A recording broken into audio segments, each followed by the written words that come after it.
Baik, selamat malam. Kita mulai kuliah kita lagi. Dek Riki, kedengaran nggak suara saya, Dek Riki? Kedengaran, Pak. Oke, mantap lah kalau gitu. Matikanlah mood lah. Oke. Saya lihat-lihat dulu gambar kalian ini. Si Manda ini baru pakai baju nih, masih bersisir dia nih.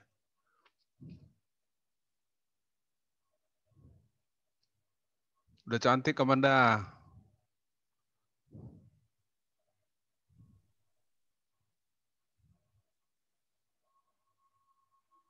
Oke, nanti datang pacarmu ya, Amanda ya. Ya, terpaksa kita buat kuliah pengganti malam karena waktu sangat sulit kita temukan. Tapi itu bagus juga bahwa kita akan sangat selalu menghargai waktu. Baik, seperti biasa saya akan tetap record ya, foto-foto kalian pun akan terrecord ya, bukan hanya ceramah saya, tapi foto-foto kalian pun, gambar kalian, aktivitas kalian pun akan terekam.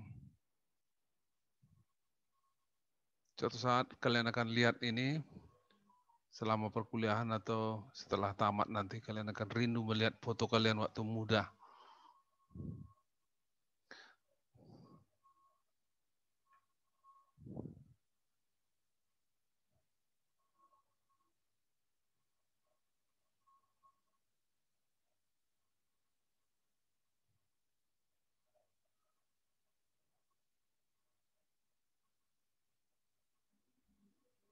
Sekarang saya share screen bahan kuliah kita malam ini.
Gimana ketua? Kelihatan ketua?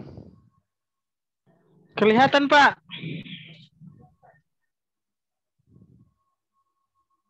Udah kelihatan?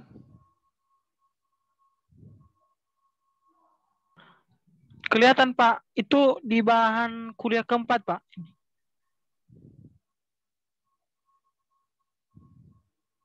Apa judulnya yang kau baca sekarang? Masih daftar kuliah, Pak. Kuliah pertama, bahan kuliah kedua, bahan kuliah ketiga, bahan kuliah keempat. Oke, ntar.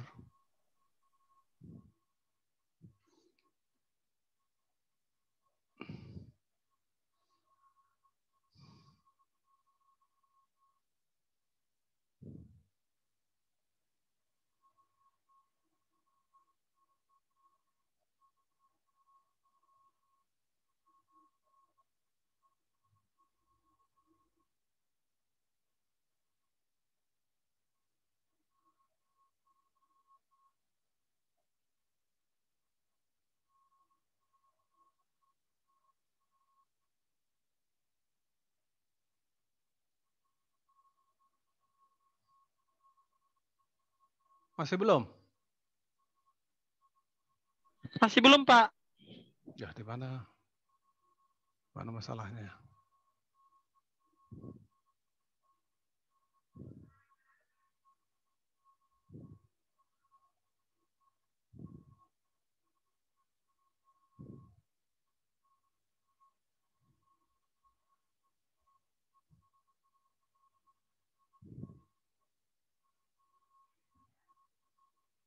Kalau yang ini? Sudah, Pak. Sudah. Oke ya. Berarti ada triknya ya. Harus dibuka dulu rupanya. Oke. Ini kadang-kadang saya sudah buka atau belum buka filenya juga lupa. Baik, materi kuliah kita hari ini adalah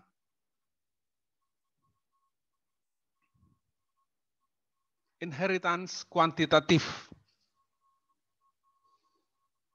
Karakter tanaman itu ada dua. Kita kelompokkan dalam dua. Kelompok pertama disebut karakter kualitatif. Kedua, karakter kuantitatif. Kita bicarakan dulu karakter kualitatif. Karakter kualitatif adalah karakter yang variasinya terputus, diskret, dan mudah diidentifikasi meskipun dalam lingkungan tumbuh yang beragam.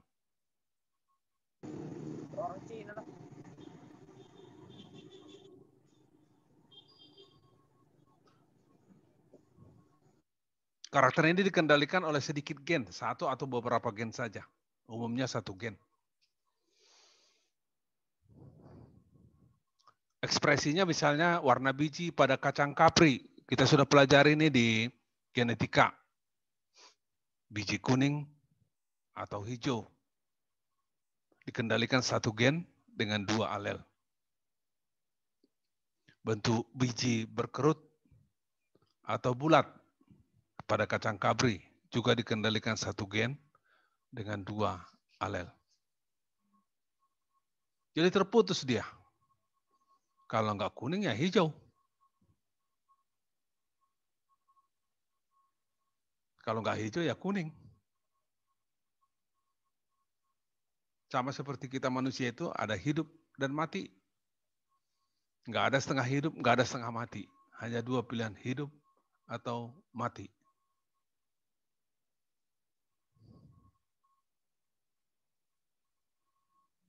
Nah, karakter kuantitatif mempunyai variasi yang kontinu atau continuous range of variation dalam bahasa Inggrisnya. Karakter ini mudah dimodifikasi oleh lingkungan. Kalau tadi karakter kualitatif tidak mudah dimodifikasi oleh lingkungan. Kalau kuantitatif mudah dimodifikasi oleh lingkungan. Karakter ini dikendalikan oleh banyak gen. Disebut juga poligen. Poli itu banyak. Poligen, banyak gen. Atau multiple alel, multi alel atau banyak alel.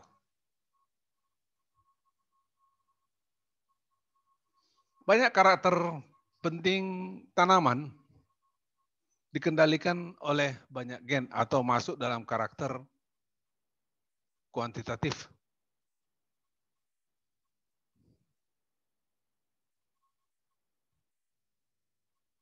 Misalnya besar biji.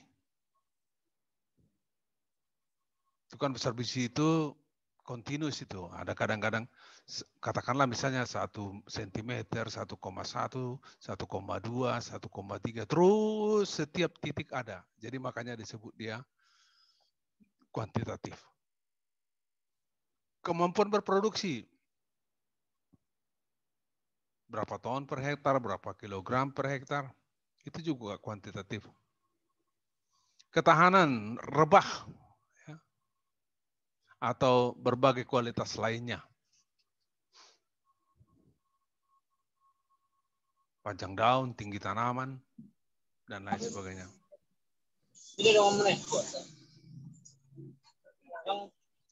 Karakter kuantitatif sekali lagi dikendalikan oleh banyak gen. Kita sebut tadi poligen atau multi alel.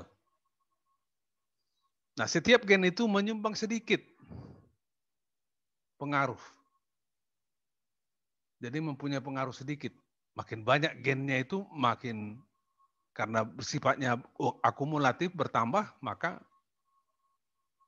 semakin, misalnya semakin besar bijinya. Nah, itu sekali lagi dikendalikan oleh banyak gen, disebut dengan poligen, atau multi alel, atau disebut juga kalau gen multiple genes, ya, banyak gen. Nah, gen-gen tersebut tersebar di beberapa kromosom.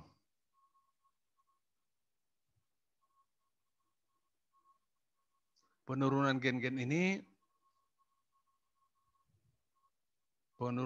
yang banyak ini dinamai inheritance kuantitatif. Inheritance artinya penurunan gen-gen. Karena ini adalah gen-gen yang mengendalikan kuantitatif, disebut inheritance kuantitatif. Bahasa Inggrisnya quantitative inheritance. Dan karakternya disebut karakter kuantitatif. Quantitative characters.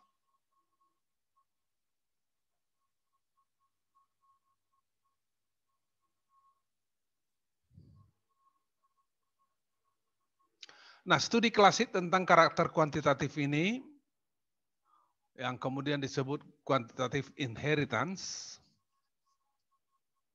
atau inheritance kuantitatif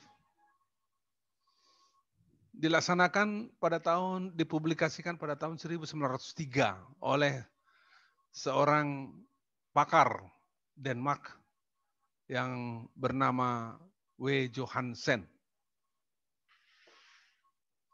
Dia membuktikan bahwa karakter kuantitatif, bagaimana karakter kuantitatif diturunkan. Dalam buku yang saya wajibkan itu, Breeding Field Crops dari Polman itu, Anda bisa baca percobaan atau penelitian dari W. Johansen ini.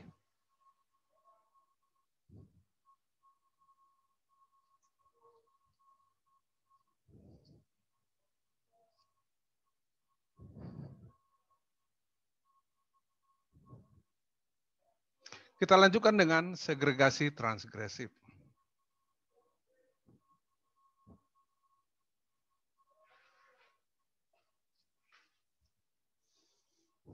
Kita tentu bertanya, apakah turunan bisa lebih baik dari tetuanya yang terbaik? Kalau kita manusia sering katakan, apakah anakku akan lebih baik dari aku? Atau apakah saya ini lebih baik dari orang tua saya? Pada tanaman ini adalah begini pemikirannya. Apakah turunan dari dua tanaman yang disilangkan akan lebih baik dari tetuanya yang terbaik? Nah, ini peristiwa genetik ini sekali lagi sudah kita pelajari di genetika, tapi harus saya singgung di pemulihan tanaman ini. Tidak sempurna kalau saya tidak singgung, tapi tidak sebanyak yang di genetika.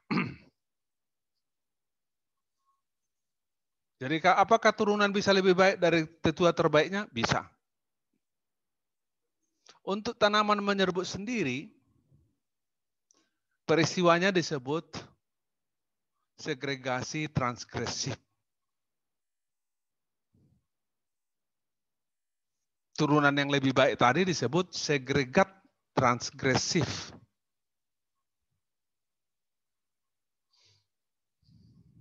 Anaknya yang lebih baik tadi itu disebut segregat transgresif. Peristiwanya sendiri disebut segregasi transgresif. Misalkan ada dua tanaman, tetua A, tetua B, disilangkan, dikawinkan. Tanaman A berproduksi 10 ton per hektar. Sedangkan tanaman B 15 ton per hektar. Turunannya, katakan tanaman F3 ini ya, tanaman pada generasi F3. Atau F1, atau F2, atau F3. Tapi umumnya kita lacak itu di F3. Menunjukkan produksi 20 ton per hektar.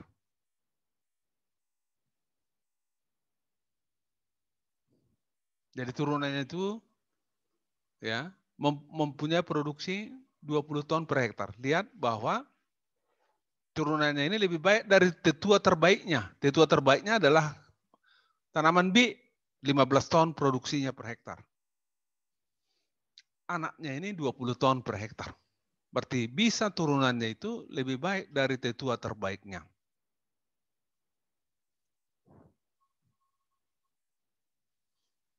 Nah, peristiwa segregasi transgresif ini secara genetik disebut karena terjadi rekombinasi gen-gen jamak.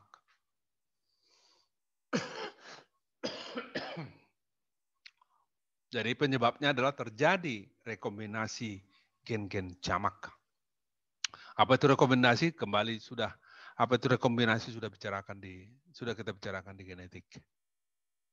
Jadi peristiwanya disebut segregasi transgresif, penyebabnya secara genetik adalah rekombinasi gen-gen jamak.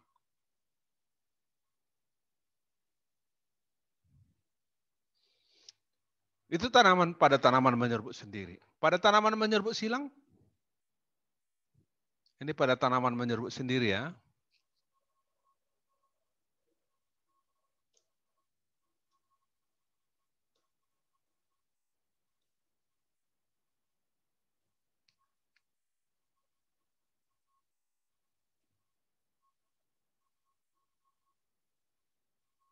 Bagaimana dengan pada tanaman menyerbuk silang?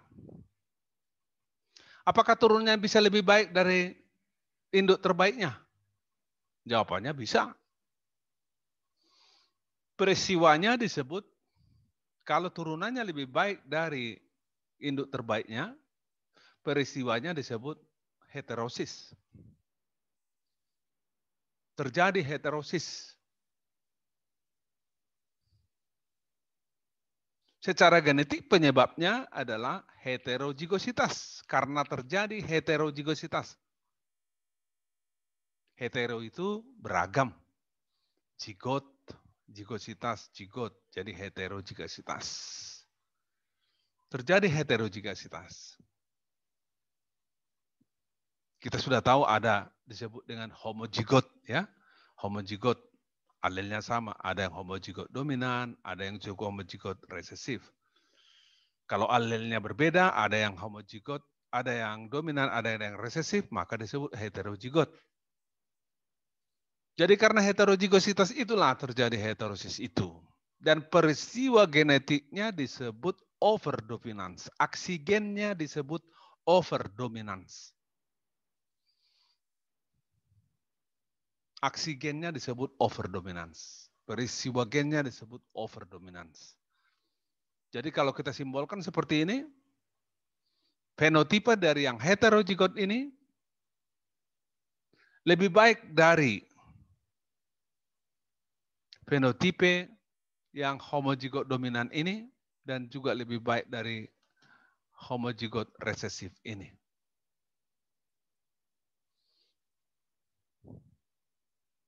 Nah, ini juga sudah kita bicarakan di genetika.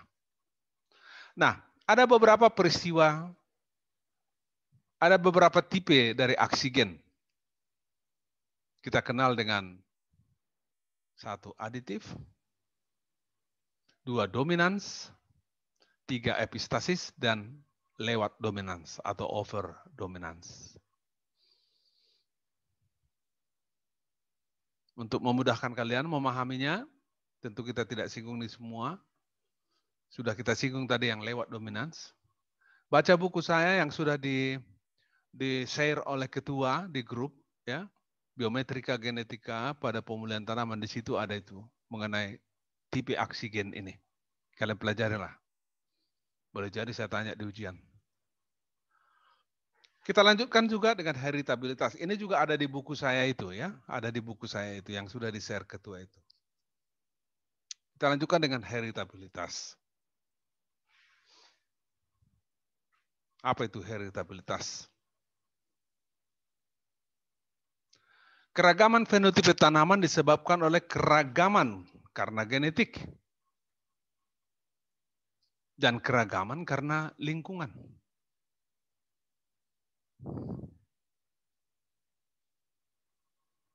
Jadi tinggi tanaman itu yang berbeda-beda itu antara satu tanaman dengan tanaman yang lain. disebabkan karena perbedaan genetiknya, juga disebabkan karena perbedaan lingkungannya. Perbedaan itu karena kita sebut kemudian keragaman. Jadi disebabkan oleh keragaman fenotipe itu disebabkan oleh karena adanya keragaman genetik dan keragaman lingkungan.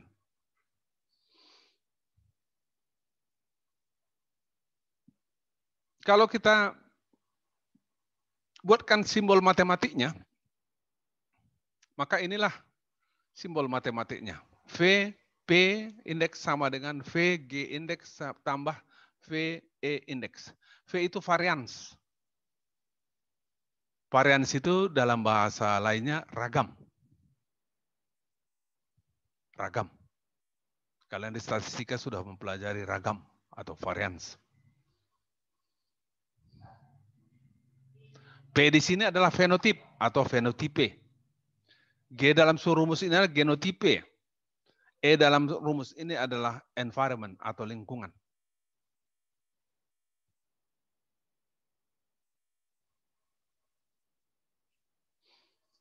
Nah, heritabilitas atau disebut juga koefisien heritabilitas adalah proporsi dari keragaman genetik terhadap keragaman fenotipe.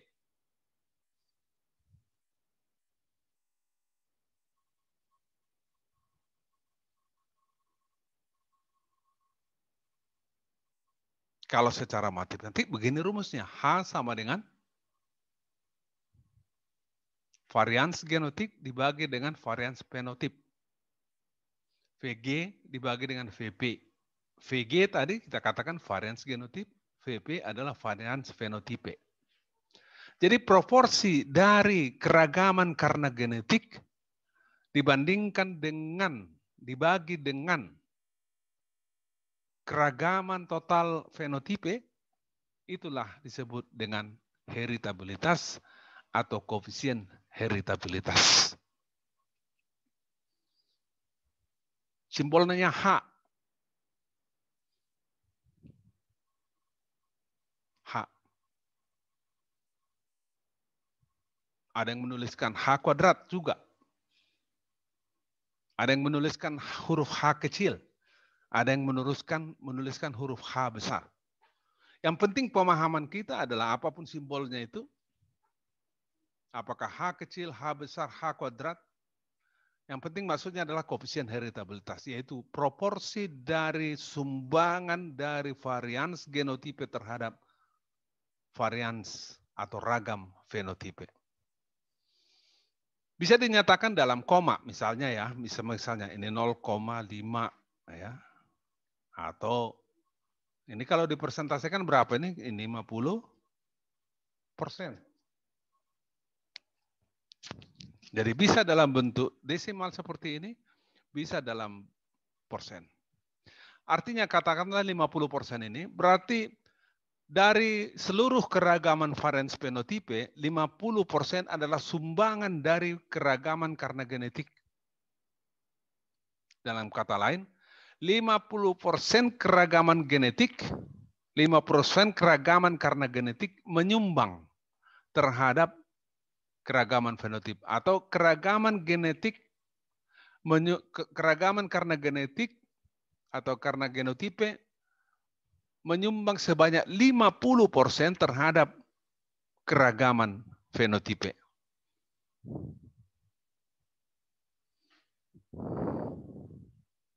Nah, kalau begini berapakah keragaman genetiknya lingkungannya?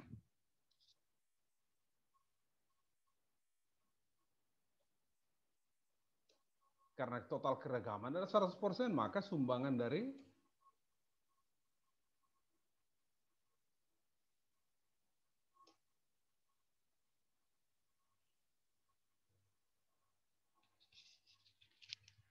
selisih dari, kalau total dari keragaman karena genetik ditambahkan dengan keragaman fenotipe, lingkungan 100% pasti. Maka kalau kita sudah ketahui keragaman genotipe 50% misalnya, maka keragaman karena lingkungan ya tinggal mengurangkan aja. 50%.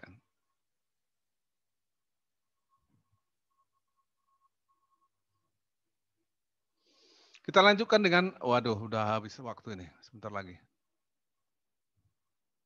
Udah diingatkan mau habis waktu, oke ya. Kita lanjutkan dengan intensitas seleksi atau kemajuan genetik. Nanti kalau nggak sempat saya terangkan, kalian lihat ya, saya buka-buka aja dulu apa yang dimaksud dengan ini. Sehingga kalian bisa lihat nanti kalau pas habis waktu. Jadi kita mulai dari sini tadi, ini, ini, ini.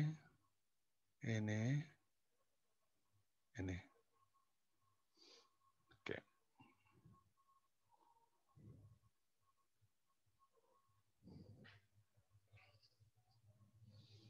Intensitas seleksi dan kemajuan genetik.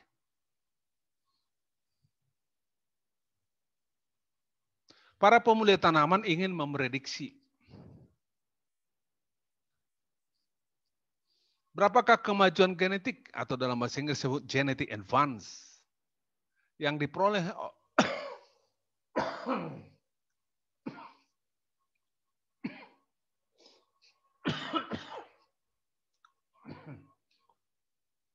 pada satu generasi seleksi. Berapakah kemajuan genetik kalau terjadi satu generasi seleksi? Maksudnya begini. Ada sebuah populasi tanaman yang beragam, tercampur. Populasi ini berbagai-bagai genetiknya, berbagai-bagai genotipnya. Boleh itu komposit namanya, boleh itu berbagai genotipe lainnya. Pokoknya populasi ini berbagai-bagai genotipenya. Nah, kalau dipilih dari situ yang terbaik misalnya,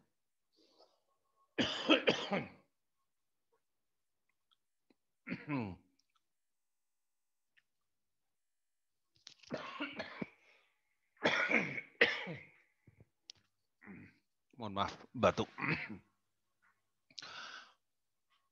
Kalau dipilih beberapa tanaman dari situ, lalu tanaman biji-bijinya kemudian ditanam pada generasi berikut, berapakah kemajuan genetik yang diperoleh? Nah, ada rumusnya. Kemajuan genetik kita simbolkan dengan KG. KG kependekan dari kemajuan genetik. Itu sama dengan dalam kurung I kali buka kurung, tutup kurung, VP, akar VP. Jadi ini adalah akar ya, ini adalah akar. Yang ini akar.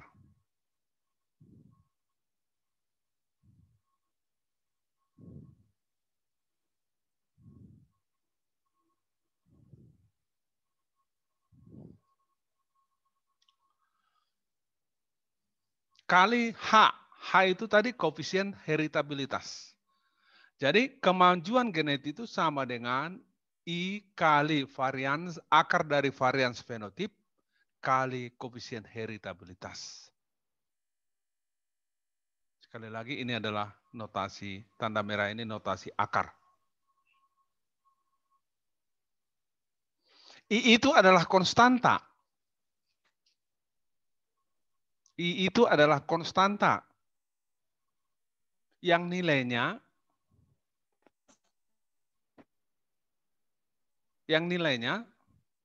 tergantung intensitas seleksi dalam persen. Maksudnya begini, kalau intensitas seleksi 1%, maka I itu tadi besarnya 2,665, 2,665. Kalau intensitas seleksinya 5%, maka I tadi 2,063. Kalau intensitas seleksi 10%, maka konstanta I itu adalah 1,755. Kalau 20%, konstanta I itu adalah 1,4000. Jadi makin tinggi intensitas seleksinya, konstanta I-nya makin kecil. Apa yang dimaksud dengan intensitas seleksi dalam persen? Intensitas seleksi adalah proporsi jumlah tanaman yang diambil dari sebuah populasi. Proporsi berarti persen kan? Misalnya begini, ada 100 tanaman. Di kebun itu ada 100 tanaman. Lalu diambil 1. Berapakah intensitas seleksi? Intensitas seleksi adalah 1 dibagi 100. Berarti 1%. Berapa konstanta I-nya? 2,65. Nah, kalau dari 200 tanaman diambil 10, berapakah intensitas seleksi? Dari 200 tanaman, berapakah diambil 5, berapakah intensitas seleksi?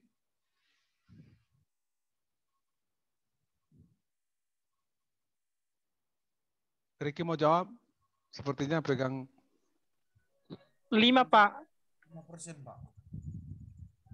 Dari 5%, Pak. Dari 200 tanaman diambil 5. Berapa persenkah yang 5 itu? Tetap 5%, Pak. Tadi Kanro mau jawab?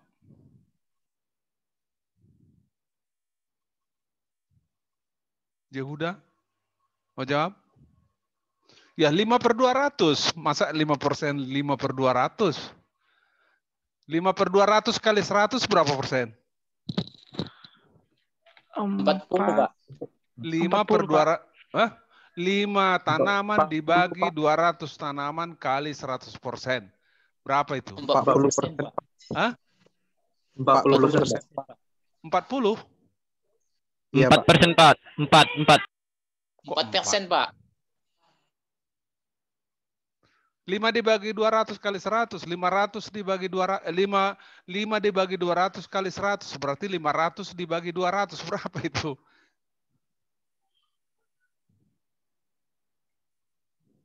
Lima per 200 kali 100%, berarti 5 kali 100, 500. 2,5%, Pak.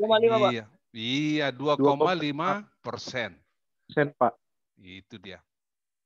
Nah, kalau diambil 10 dari 200, berapa persen? 10. Berarti 10 per 200 kali 100% sama dengan 5, Pak. 5%. Terima kasih. 5, Pak. Kalau 5% dia berarti konstanta I-nya adalah 2,063. Nah, kita beri satu contoh.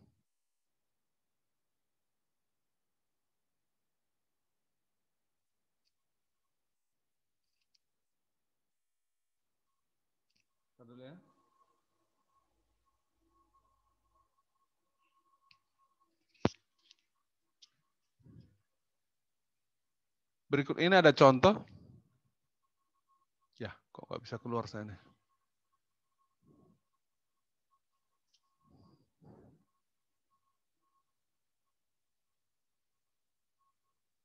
Oke.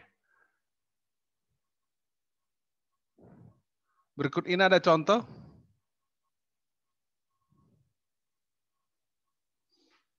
Nah, contoh. 2 varietas tanaman barley disilangkan. Tujuannya untuk memperbaiki bobot biji. 100 tanaman F2. Jadi kita ambil boleh F2, boleh F1, boleh F3 ya.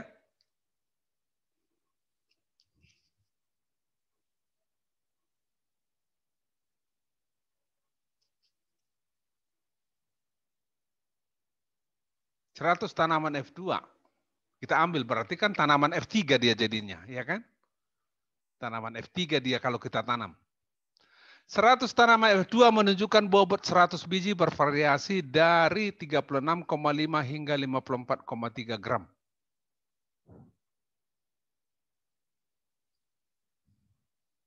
Jadi tanaman F2 itu